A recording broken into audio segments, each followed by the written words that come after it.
Dan ya tentunya Happy Chinese New Year buat saudara Bapak Ibu semua yang merayakan. Yonghi Fat Choi, ya boleh. Habis itu apa Pak Sabar? Habis Yonghi terus? Xinian Kuala, Gongxi Facai. Terus? Angpao nalai. Iya. Oke, good. Nah, ya saya juga kemarin merayakan dan ya karena pagi harus tugas lagi ke Cilegon. Kalau saya semangat, saudara tidak boleh kalah semangat. Karena setahu saya yang paling jauh dari BSD, betul ya? Tadi saya tanya ada yang dari Merak sama apa Pak? Cikande, betul ya? Belum ada yang BSD nih, baru saya sendiri ya. Oke, kita semua sama-sama semangat, amin. Dan karena ini pertama di tahun ini saya datang, jadi semoga belum terlambat saya ucapkan selamat Natal dan tahun baru juga buat saudara ya. Masih hawa-hawa Natal saudara. Jadi hawa Natal itu sampai Juni, itu hawa Natal. Kalau udah Juli itu bau-bau mau Natal gitu saudara ya. Jadi setiap hari kita suka cita karena Natal. Oke. Nah, Bapak Ibu,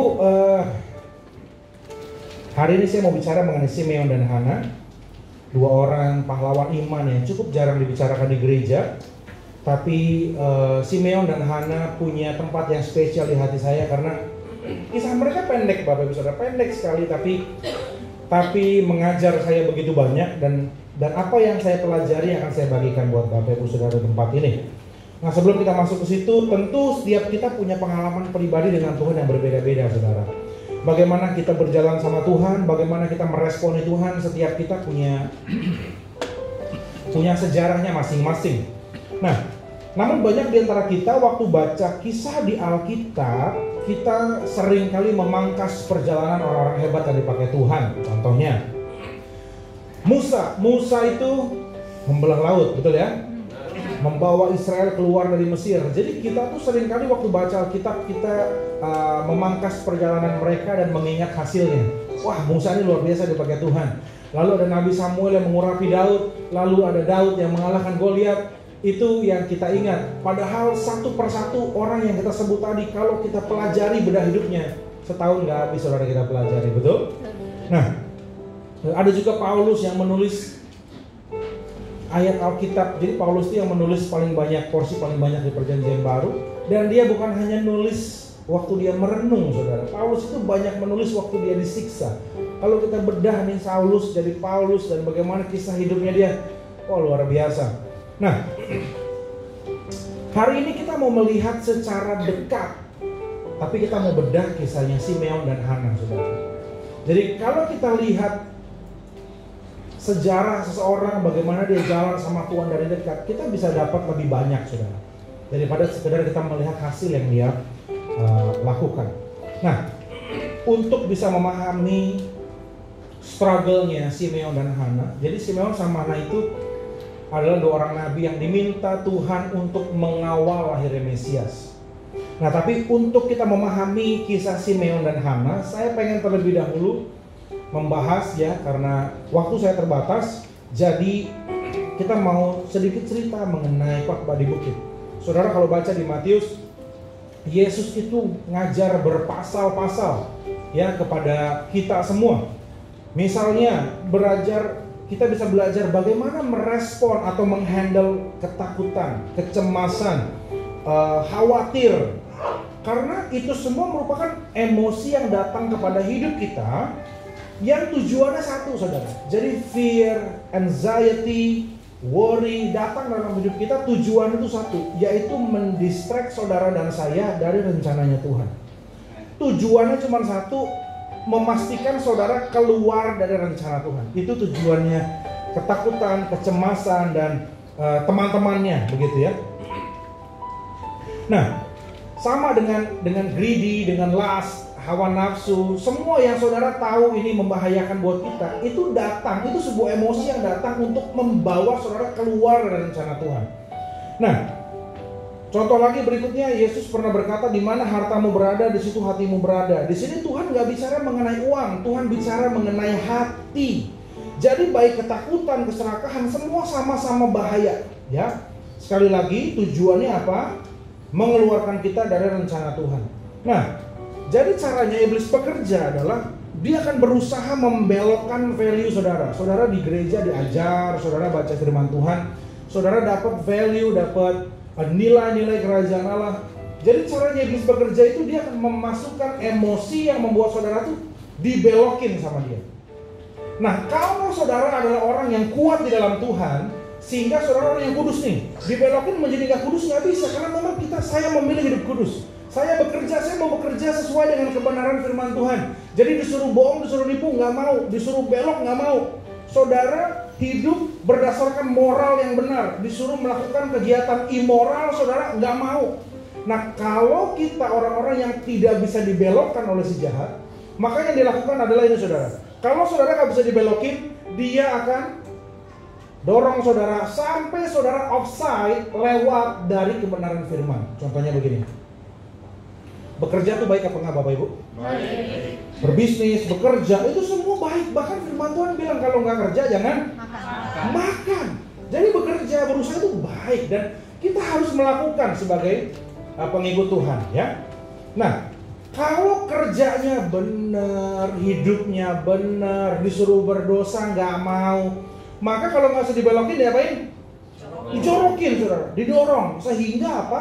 Kita tetap bekerja, kita tetap berbisnis, tetapi kita kerja bukan lagi karena kita mengasihi Tuhan, bukan karena ini sebuah kewajiban tanggung jawab kita sebagai pengikut Tuhan, tetapi kita sudah mulai bekerja untuk mencari keuntungan semata. Contohnya lagi, kalau saudara bekerja berusaha dengan embel-embel cari untung, cari uang, saudara mulai tidak ikut carousel, offside. Katakan offside. Offside. Kita cari untung, cari kerjaan, kita meninggalkan rumah Tuhan, offside. Offside. Kita kerja cari untung sehingga anak-anak kita nggak kenal siapa bapaknya, nggak kenal siapa mamanya, offside. Sudah paham sampai sini? Jadi bekerja itu baik, tapi kalau kita nggak bisa dibelokin, kita akan didorong menjadi offside, sehingga kembali lagi menjadi apa? Keluar dari rencana Tuhan. Karena Tuhan nggak pengen saudara bisnis kerja tapi tidak bisa dilihat anak sebagai sebuah panutan, tidak berfungsi sebagai suami, tidak berfungsi sebagai istri. Yang mengerti katakan amin. Nah, saya mau kutip perkataan powerful dari Pastor Lia. Dia berkata seperti ini. First a Christian, then a ... Pertama kita adalah pengikut Kristus, baru ... Titik ini kita bisa isi dengan label kita, saudara. Label itu apa? Saudara ini sekarang kita satu, tapi label kita banyak. Saya sebagai pribadi, saya sebagai suami, saya sebagai ayah, saya sebagai next gen pastor, saya sebagai 1, 2, 3, 4, 5. Saudara bisa sebut saudara yang bekerja, berusaha, sebagai suami, istri, sebagai bos, sebagai manajer. Saudara paham maksud saya? Nah, first a Christian. Jadi selalu yang pertama adalah kita ini adalah murid Kristus, baru karyawan. Kita ini murid Kristus, baru seorang suami. Kita ini murid Kristus, baru seorang pelayan Tuhan. Karena kalau kita tidak fokus di tahun ini 2024, kalau saudara tidak fokus kepada satu hal yang penting yakni rencana Tuhan dalam hidupmu, kita akan sibuk menopang label-label kita, saudara. Dan orang yang kerjanya, kita punya label 10, saudara dipakai Tuhan luar biasa, makin diberkati, label makin banyak. Kalau saudara tidak fokus, saudara harus menopang labelmu. Dan itu akan membuat saudara tidak fokus. Hari ini kita akan belajar betapa pentingnya the power of focus. Kalau saudara fokus sama yang satu, sisanya Tuhan jagain. Kalau saudara fokus menjadi murid Kristus, saudara tuh akan diperlengkapi sebagai seorang suami. Tapi kalau saudara fokus menjadi suami yang offside, jadi businessman yang offside, saudara akan mengalami kesulitan demi kesulitan. Saudara akan bingung, kenapa ya? Kenapa ya? Tapi kalau kita fokus sama yang satu dulu, sama Tuhan, sama rencana Tuhan dalam hidup kita, tanpa kita sadari labelmu mau 100, 200, semua akan dijagai Tuhan. Amin. Ya mengerti katakan amin. Ini saya kecepatan, apa saudara bisa pahami saya maksudnya? Bisa ya? Oke. Karena kita seringkali mengalami pengalihan isu atau distraksi yang besar, saudara. Karena memang distraksi itu diciptakan supaya saudara ini keluar dari rencana Tuhan. Karena kalau saudara hidup takut akan Tuhan. Hidupmu tuh iblis bingung, gak ada celah. Buat balikin saudara sudah tidak ada celah. That's why banyak emosi dia berikan, banyak distraksi dia berikan, supaya saudara ini keluar. Makanya kita, saudara, banyak orang yang mengukur dirinya dari pendapat orang lain atau likes dari orang lain. Sedangkan kita sebagai murid Kristus, saya lebih pilih di like sama Tuhan dan tidak di like oleh manusia, daripada kita di like manusia tapi Tuhan tidak like sama kita. Yang setuju katakan amin. Kita seringkali mengukur diri kita, sukses enggaknya kita sebagai pemimpin, sukses enggaknya kita sebagai orang tua, itu dari likes yang kita dapat. Tapi kalau kita fokus, saya mau jadi orang tua, lihat aja payungnya apa. Oh, murid Kristus. Selama labelmu tertuju kepada satu payung yang namanya rencana Tuhan, saudara akan aman. Amin. Saudara menjadi pusing 7 keliling karena saudara berusaha menopang semuanya dan tidak fokus kepada satu hal. Atau mungkin hanya di keluarga fokus sama Tuhan, tapi di yang lain, ya dikit-dikit Pak bolehlah sliding kiri kanan. Saudara akan pusing 7 keliling di tengah jalan. Nah, so apa yang harus kita lakukan supaya membantu kita untuk fokus? Kita baca sama-sama ayatnya di Matius 6 ayat ke-22. Yang kiri adalah LAI ya, Alkitab kita. Mata adalah, baca sama-sama 2, 3. Mata adalah pengikat tubuh. Jika matamu baik, teranglah seluruh tubuhmu. Dari ayat ini, ya, kenapa saya sandingkan dengan King James Version? Karena dalam hal ini saya mau bicara dari bahasa Inggrisnya, saudara. Saudara yang suka membaca bahasa asli, suka mau belajar lebih, yang mendekati bahasa asli itu memang King James Version. Alkitab itu udah banyak sekali, tapi yang paling mendekati saya katakan ya, itu King James Version atau New King James Version. Dikatakan the light of the body is the eye. If therefore thine eye be single, thy whole body shall be full of light. Jadi yang saya mau katakan di sini adalah mengenai mata. The light of body is the eye. Mata adalah pelita tubuh. Tapi bahasa Indonesianya dikatakan kalau matamu baik. Nah, baik ini apa? Bahasa Inggrisnya dikatakan if therefore thine eye be single. Single ini artinya bukannya cuma satu, buta sebelah, bukan. Ini artinya mata kita dua, tapi single itu tujuannya satu, yakni fokus. Jadi kalau matamu fokus kepada satu tujuan, teranglah seluruh tubuhmu. Thy whole body shall be full of light. Keluar dari panggilan atau fokus yang Tuhan sediakan bagi kita akan membuat kita memasuki area yang gak perlu. Saya kasih contoh gini saudara, orang yang hidup benar-benar ngikutin Tuhan, itu ada ujiannya apa enggak? Ada, pasti ada. Ujian greedy, ujian lust, ujian anxiety, fear, semua pasti diuji. Kalau gitu apa bedanya Pak kita sama orang-orang yang gak takut akan Tuhan? Bedanya di sini. Kalau kita hidup benar, semua emosi yang datang, semua ujian yang datang, itu Tuhan siapkan takarannya pas buat saudara dan saya. Katakan pas. Pas itu artinya memang kita perlukan untuk kita bertumbuh. Nah, kalau saudara keluar dari rencana Tuhan, itu saudara sama dengan mengundang masalah baru yang tidak didesain Tuhan untuk kamu alami. Kita mengalami ketakutan, kita mengalami kecemasan. Ikut Tuhan juga ngeri-ngeri sedap. Tapi kalau kita, orang udah menikah baik-baik, punya simpenan. Saya kasih tahu, kalau orang yang kayak gini, dia menambah worry dalam hidupnya yang tidak didesain Tuhan. Nah, apa maksudnya? Yang masih sekolah, yang kuliah, belum menikah udah pacarannya tidak kudus, tidak berkenan, melakukan hubungan seks, kamu mengundang ketakutan yang tidak didesain Tuhan. Itu makanya kenapa ya Pak, banyak orang-orang yang percaya, orang kalau yang nggak percaya mah jelas. Yang percaya aja kok masih bisa jatuh, kenapa? Banyak mengundang yang tidak didesain Tuhan. Kamu hidup benar aja, ujian itu datang. Tapi takarannya pas, membuat kamu dewasa. membuat kamu serupa Tuhan. Kenapa manusia akhirnya gagal, jatuh? Karena ngundangnya kebanyakan. Tuhan desain 5, kamu undang 250. Hanya karena apa? Kamu keluar dari rencananya Tuhan. Bisa sefrekuensi dengan saya sampai sini? Saya bisa lanjut ya? Oke. Jadi kita bisa terdistract dengan mudah karena kita gak fokus sama satu hal. Kalau fokus sama Tuhan, semua sisanya dijaga Tuhan. Kalau kamu keluar satu aja area dari Tuhan, kamu udah mengundang banyak masalah yang tidak didesain Tuhan.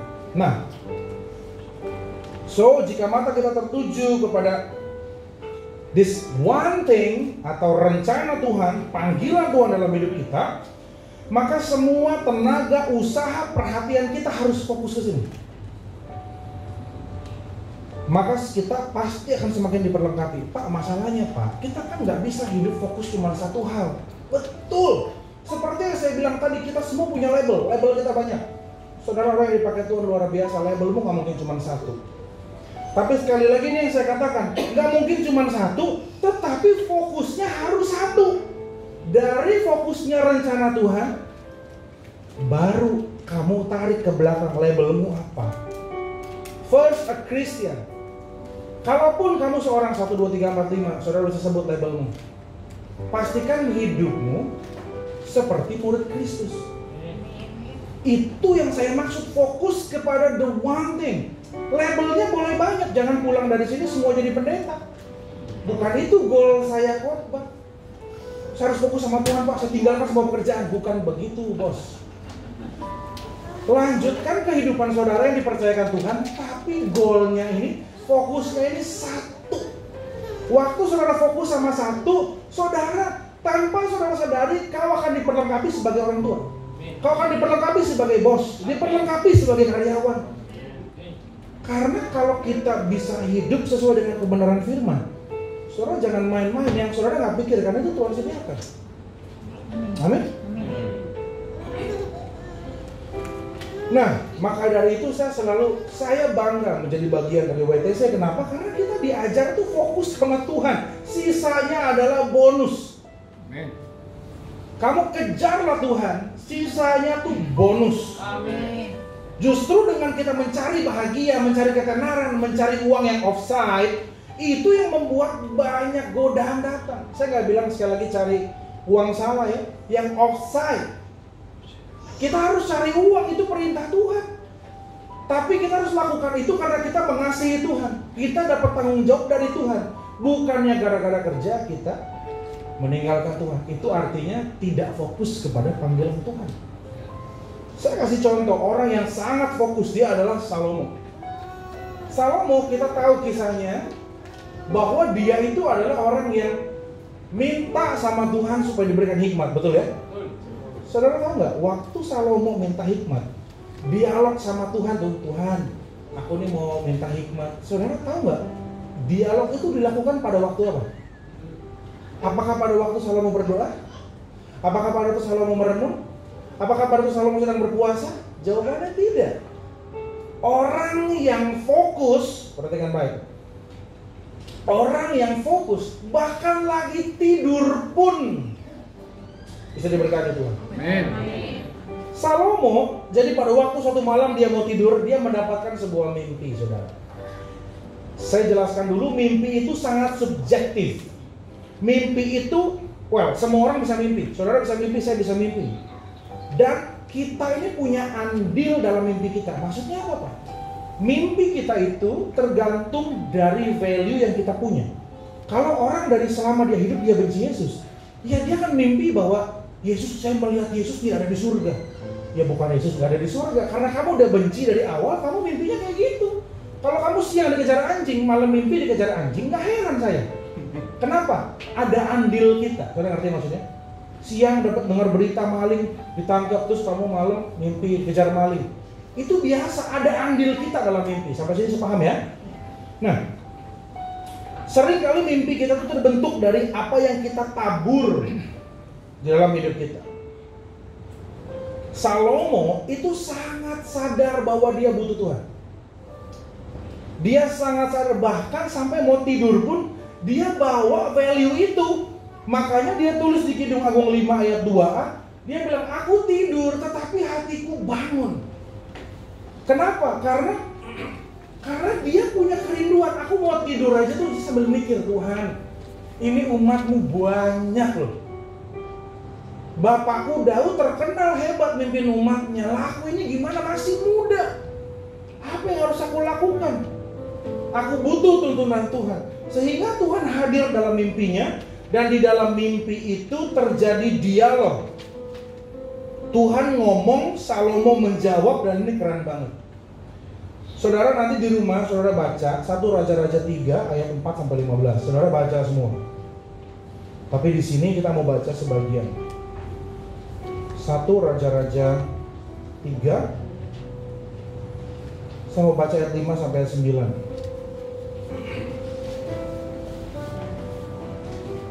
1 Raja-Raja 3 ayat 5-9 saya baca di sini. Saudara di rumah baca 4-15 ya. Di Gibeon itu Tuhan menampakkan diri kepada Salomo dalam apa? Mimpi pada waktu malam. Berfirmanlah Allah, mintalah apa yang hendak ku berikan kepadamu. 6 saudara, 2-3. Lalu Salomo berkata, engkaulah yang telah menunjukkan kasih setiamu yang besar kepada hamba-Mu Daud, ayahku, sebab yang hidup di hadapanmu dengan setia, benar dan jujur engkau, dan engkau telah menjamin kepadanya kasih setia yang besar, itu dengan memberikan kepadanya seorang anak yang duduk di tahtanya seperti pada Aaron. Maka sekarang ya Tuhan Allahku, engkaulah yang mengangkat hamba-Mu ini menjadi raja menggantikan Daud ayahku, sekalipun aku masih muda dan belum berpengalaman. 8. Demikianlah hamba-Mu ini berada di tengah-tengah umat-Mu yang suatu umat yang besar yang tidak terhitung dan tidak terhitung.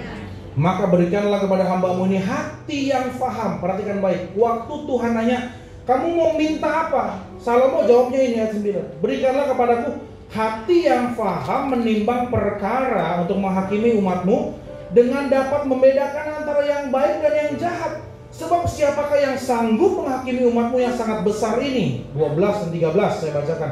Maka sesungguhnya aku melakukan sesuai dengan permintaan-Mu itu.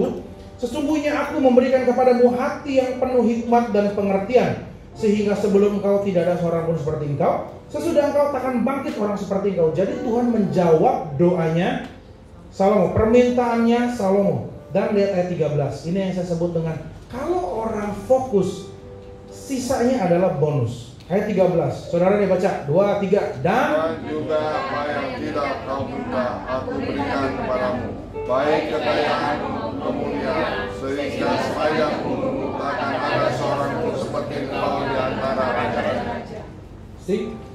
Kenapa saya katakan fokus, sisanya Tuhan jagain? Karena Tuhan itu cara kerjanya demikian. Kalau saudara fokus sama rencana Tuhan, yang kita nggak pikirin, Tuhan akan pikirin. Saya pernah kasih contoh mengenai saya suruh anak saya ke Alfa nggak? Atau ke Indomaret gitu. Jadi kalau misalnya nih, saya punya anak 2, satu 6 tahun mau 7, satu masih 2 tahun. Kadang adiknya suka minta susu strawberry. Kalau saya minta anak saya, by the way, kok tega amat Pak nyuruh anak 6 tahun pergi, ya depan rumah saya langsung Alfamart kelihatan begitu ya. Jadi karena saya suka minta dia, kamu beliin kok. Saya mau tanya sama saudara, waktu saya bilang, kok kamu tolong beliin susu. Pada waktu saya berkata tolong beliin susu buat Dede, dia tuh nggak usah pusing. Yang pertama, tentu nggak usah pusing sama uang untuk beli susu. Simple. Tapi jangan pikir cuman itu. Kalau dia keluar telanjang, nggak pakai baju, yang malu dia apa saya? Saya orang tuanya. Kita cuma mau nyuruh beli susu, nggak ngomong baju, tapi gua beliin. Kenapa? Kamu telanjang, aku malu. Kamu nggak pakai sendal, aku malu. Kamu rambut acak-acakan, aku malu. Judulnya beli susu, tapi yang dia nggak pikirin, saya pikirin. Kenapa? Karena dia mau mengerjakan perintah saya. Kan kalau gampangnya sudah beli susu ya, duit beli susu mana? Nggak cuman itu, semua. Kamu mau pergi masa bau harus mandi sabun sampo panjang. Kalau ditarik banyak sekali. Kalau saya aja demikian, apalagi Tuhan mau di surga. Jadi dialog Salomo minta hikmat agar menjadi raja yang adil itu terjadi di dalam mimpi. Jadi orang yang hidupnya fokus, bangun tidur, berkat Tuhan bisa nyata dalam hidup kita. Amin. Salomo fokus kepada alasan dia hidup, yaitu memimpin umat pilihan Tuhan menggantikan Daud ayahnya. Maka dari itu saya mau tanya sama Bapak Ibu Saudara, kita WTC Families, kalau Tuhan minta kita melakukan sesuatu, kira-kira pasti terjadi apa enggak? Pasti terjadi apa enggak? Pasti. Cemana imannya yang jawab cuma yang di depan doang. Saya ingat dulu waktu gereja kita diminta bangun rumah sakit, itu nggak langsung rumah sakit jadi, klinik dulu satu. Tapi setelah sekian tahun jadilah rumah sakit. Kita disuruh memberi makan kota. Waktu itu juga dapatnya doanya kayaknya lagi di, kalau nggak salah Cilegon tuh waktu itu tuh. Dimulai dari 4 greenhouse kecil. Sekarang setelah sekian tahun menjadi house of bread yang bisa memberkati kota bahkan pemerintah, saudara. Jadi, nah yang terakhir yang kita harus doakan, Tuhan sudah berpesan kepada gembala kita bahwa kita harus membangun WTC Bank. Saya mau tanya sama saudara, kalau rumah sakit memberi makan kota jadi, kira-kira bank WTC nanti bisa jadi apa enggak? Lebih baik diam daripada salah ngomong ya. Saya mau tularin iman saya sama saudara. Ini 2 udah jadi, sama-sama besar. Dan kalau Tuhan suruh bukan soal besar kecil ya. Tuhan suruh mau yang kecil mau yang besar semua sama. Kalau Tuhan suruh bangun rumah sakit jadi, memberi makan kota jadi, masa bank kita nggak bisa bangun? Percaya kita. Bukan karena kita punya uang apa enggak, Tuhan udah suruh, Tuhan udah ngomong. Kalau Tuhan udah ngomong, bukan cuma uang bangun banknya, semua yang kita perlukan Tuhan sediakan. Amin. Nah, kita baca yuk Lukas 2.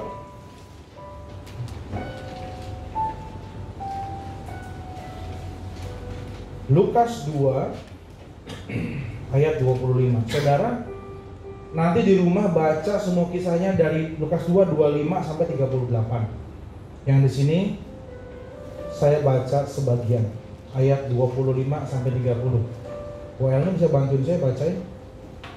Lukas 2 25 sampai 30 dulu.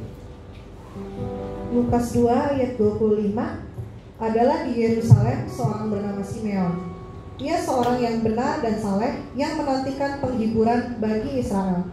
Roh Kudus ada di atasnya dan kepadanya telah dinyatakan oleh Roh Kudus bahwa ia tidak akan mati sebelum ia melihat Mesias, yaitu Dia yang diurapi Tuhan.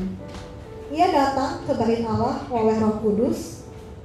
Ketika Yesus anak itu dibawa masuk oleh orang tuanya untuk melakukan kepadanya apa yang ditentukan Taurat, ia menyambut anak itu dan menatang anaknya sambil memuji Allah. Katanya, "Sekarang Tuhan, biarkanlah hamba-Mu ini pergi dalam damai sejahtera sesuai dengan firman-Mu. Sebab mataku telah melihat keselamatan yang daripadamu yang telah Kau sediakan." Sampai 30. Terlalu bersemangat luar biasa. Tepuk tangan dong. Tadi katanya sampai 32 kan? 30. Oh, salah dengar berarti. Enggak apa-apa.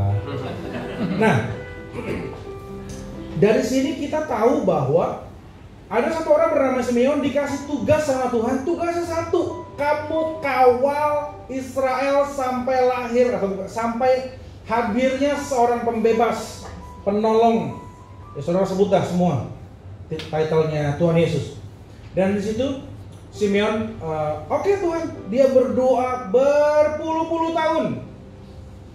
Saudara tahu, sebelum dia dapat perkataan dari malaikat Tuhan, sebelum kamu mati, kamu akan melihat Dia yang kamu doakan itu, Mesias. Wow, seneng gak? Kita disuruh doakan sesuatu dan terjadi sebelum kita mati. Semua orang pasti menginginkan itu.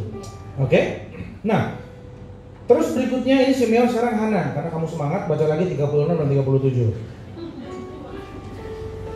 Lukas 2, 36 dan 37. Sekarang ini soal Hana. Ayat 36. Lagi pula di situ ada Hana, seorang nabi perempuan, anak Fanuel dari suku Asyer. Ia sudah sangat lanjut umurnya. Sesudah kawin, ia hidup 7 tahun lamanya bersama suaminya, dan sekarang ia janda dan berumur 84 tahun.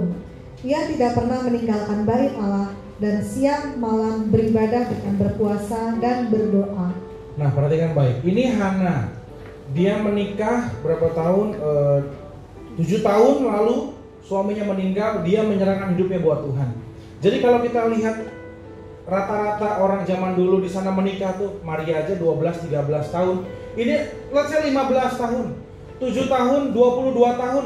Berarti umur 22 dia sudah memberikan hidupnya kepada Tuhan.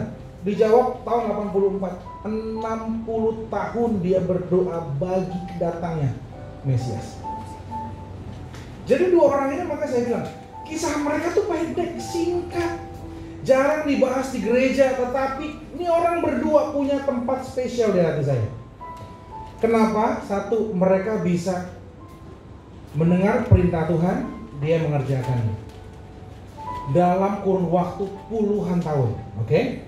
Nah, dan mereka fokusnya sama, fokusnya satu, menjadi pendoa pengawal bagi lahirnya atau datangnya Mesias Sang Juru Selamat bagi umat pilihan Tuhan. Bahkan dikatakan Hana tidak meninggalkan bait Allah. Ini orang garis keras luar biasa, ya, 60 tahun hidupnya bersama Tuhan dan di rumah Tuhan. Nah, Simeon di Alkitab juga mengatakan Roh Kudus ada di atasnya.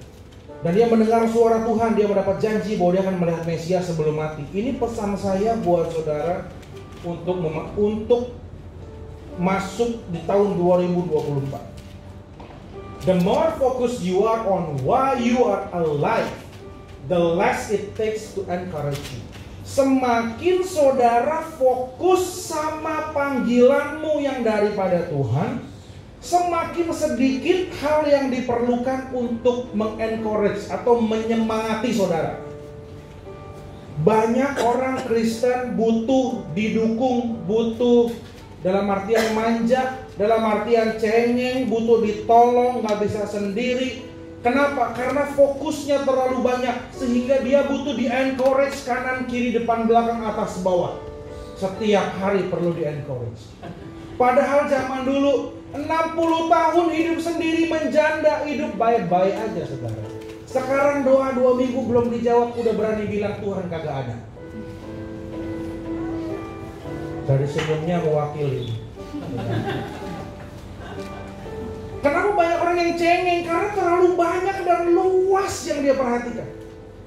Kalau hidupnya fokus, ini yang saya mau bagikan kepada saudara. Simeon sama Hana tugasnya jelas satu, dia fokus mati-matian sama mendoakan lahirnya Mesias. Nah, sebelum masuk ke apa yang mau saya bagikan kepada saudara, saya mau bagikan sebuah cerita yang ditulis sama seorang sniper. Dia dulu mengabdi di Amerika dan setelah dia pensiun, dia tulis buku kisah dia selama dia mengabdi kepada negara. Well, ya, tentunya saya nggak suka perang, saya nggak suka pembunuhan, tetapi yang dia tulis di sini bagus, saya ambil singkat aja. Dia cerita bagaimana dia di dalam peperangan, tentu dia harus pakai baju kamuk atau yang menyerupai medan perang. Kalau di hutan ya hijau-hijau, di padang gurun ya coklat gitu ya. Kalau di salju ya putih begitu kan. Nah, dia ngomong begini. Saudara lihat dulu nih, ini gambar medan peperangan dia. Saudara tahu nggak? Bisa lihat nggak ada seorang sniper di sini? Lihat. Pakai helm. Yang mana pakai helm? Di kiri. Oh ya, orangnya di kanan sayangnya nih. Oh ya. Nah kan, jadi artinya dia berhasil ya, menipu. Dan di buku itu dia tulis begini. Saya dari sini, let's say tempat saya berdiri, sampai ke tempatnya Pak Sabar tuh. Kalau saya jalan 3 detik nyampe. Tapi dia nulis begini. Kalau di medan perang saya dari sini ke sana, itu bisa memakan waktu berhari-hari. Kenapa? Supaya tidak terdeteksi bahkan oleh kamera gerak sekalipun. Nah ini letak fokusnya di sini. Karena fokus dia adalah sampai ke tempat, karena kan dia udah di briefing sebelum dia diutus. Semua mesti in position dalam hari tertentu, jam tertentu. Kalau satu ketahuan, sudah tahu dia ada ancaman, betul ya?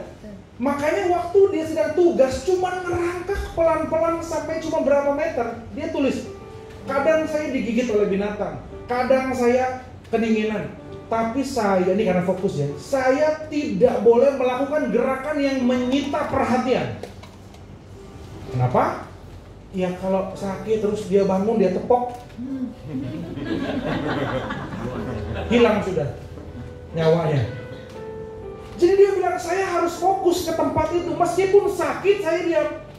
Bahkan dia bilang, kadang dia sampai bisa melihat, ya bahasanya apa nih, the blade of grass. Saudara, kalau melihat rumput, itu kan ya rumput aja.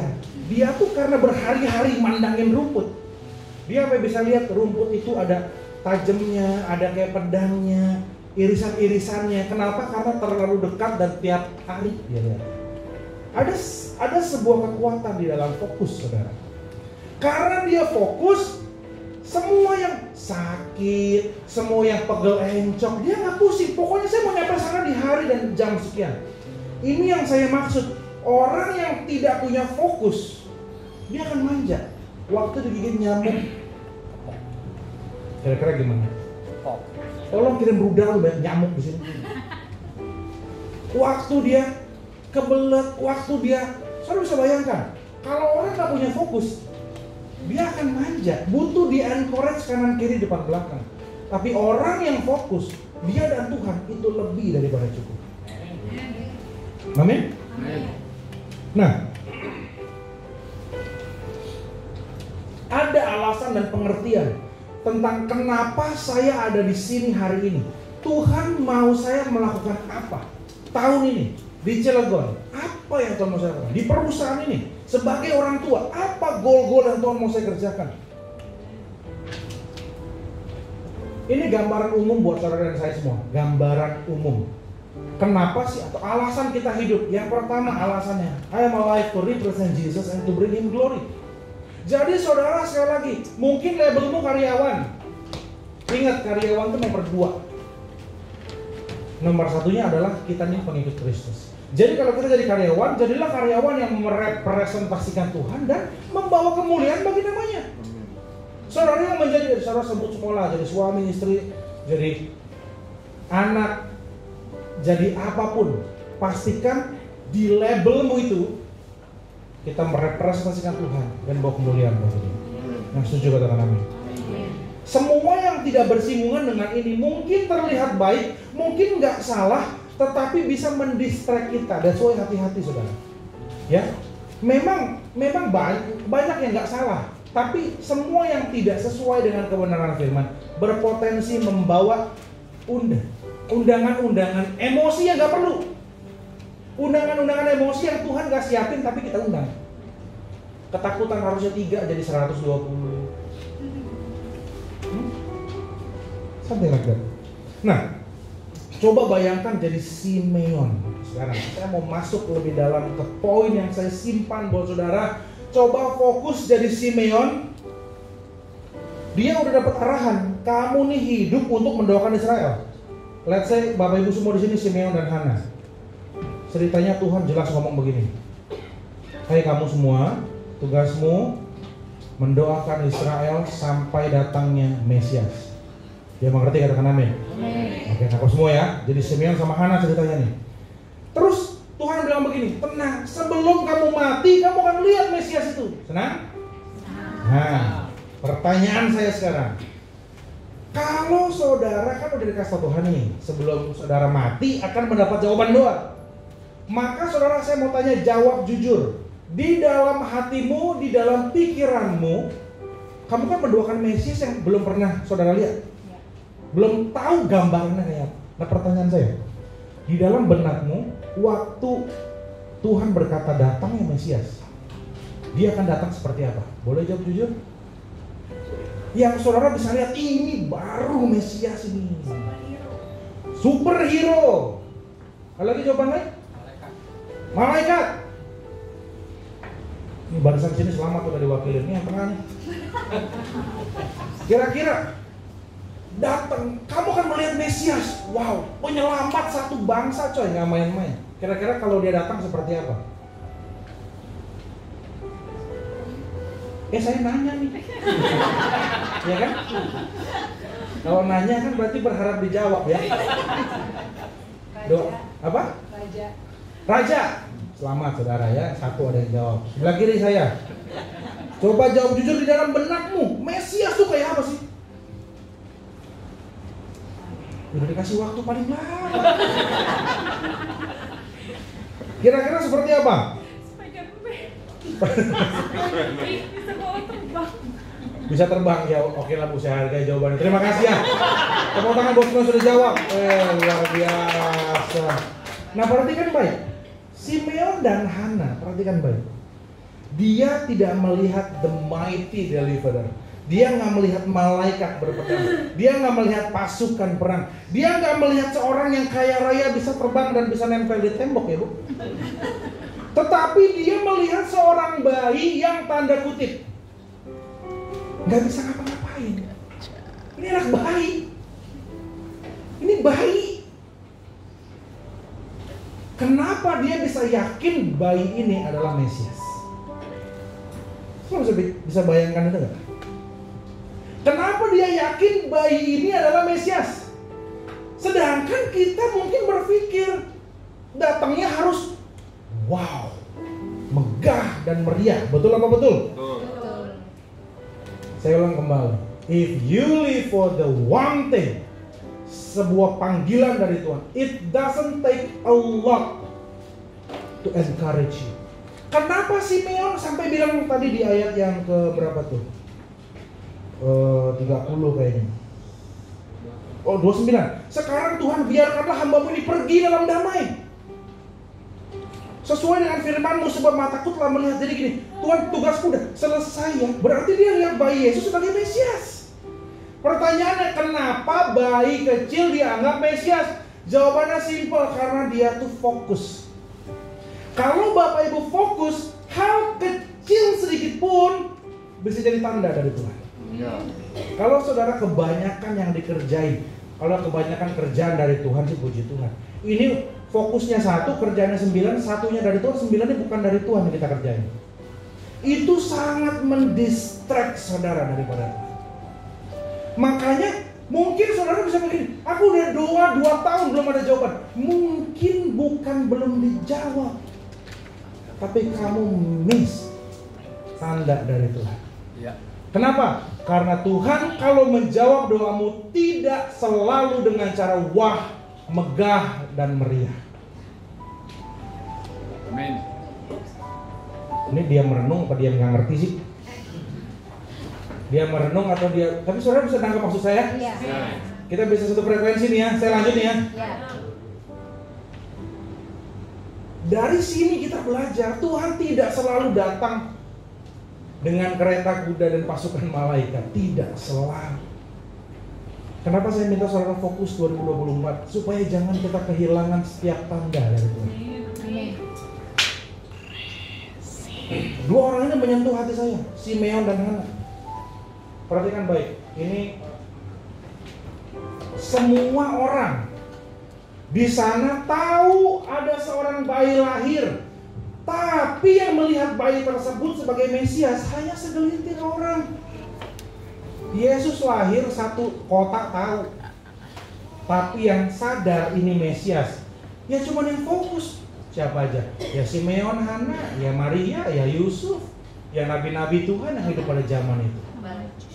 Tidak semua tahu, karena banyak yang tidak fokus. Kalau mereka fokus, mereka semua akan tahu. Meskipun baik, meskipun seolah belum bisa melakukan apa-apa, tapi dia adalah benih dari Sang Penebus.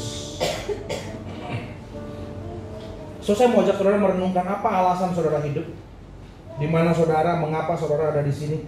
Kalau saudara hidup for the one thing, atau panggilan yang Tuhan berikan dalam hidup saudara, maka sedikit saja encouragement itu cukup.